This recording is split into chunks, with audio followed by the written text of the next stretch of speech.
Halo sahabat Inspirasi News.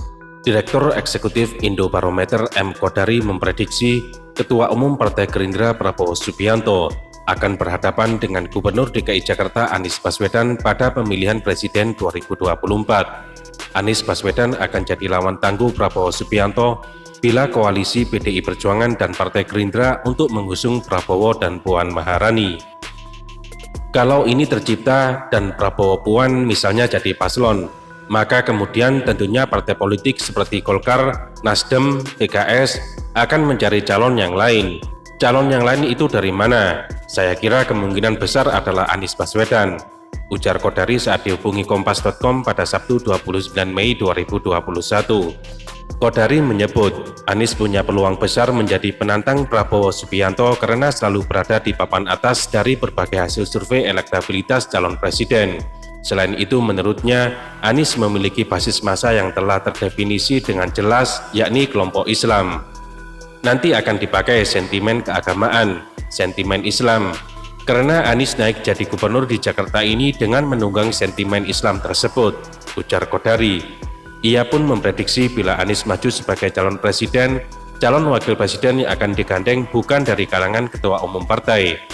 Kemungkinan besar wakilnya Anies itu bukan dari ketua umum partai, karena ketua umum partai akan saling berebut satu dengan yang lain, dan akhirnya wakilnya adalah bukan orang partai, kata Kodari. Di samping itu, Kodari memprediksi PDIP dan Gerindra akan menggait partai-partai bernuansa Islam ke dalam koalisi pengusung Prabowo.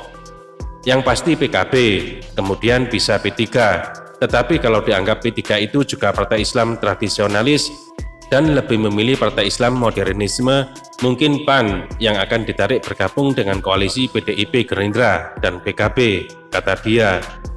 Diberitakan sebelumnya PDIP dan Gerindra sama-sama membuka peluang untuk berkoalisi dan mengusung Prabowo pada Pilpres 2024. Sekretaris Jenderal Partai Gerindra Ahmad Muzani mengungkapkan, peluang itu terbuka karena hubungan baik antara kedua partai. Hubungan kita yang baik dengan PDIP, saudara-saudara semua tahu, sejak beliau belum ditetapkan Menhan sampai sekarang. Baik, tidak ada masalah, kata Muzani pada Kamis 27 Mei 2021. Itu jadi kemungkinan adanya peluang untuk dimungkinkannya Pak Prabowo maju bersama PDI Perjuangan, kata dia. Sementara itu, Sekretaris Jenderal PDIP Hasto Kristianto pun memberi lampu hijau atas kemungkinan koalisi PDIP dan Gerindra. Kami membuka diri. Pernyataan dari Mas Muzani mungkin karena melihat bagaimana kedekatan hubungan antara Pak Prabowo dengan Ibu Megawati Soekarno Putri, kata Hasto Kristianto dalam sebuah diskusi yang digelar para sindikat pada Jumat 28 Mei 2021.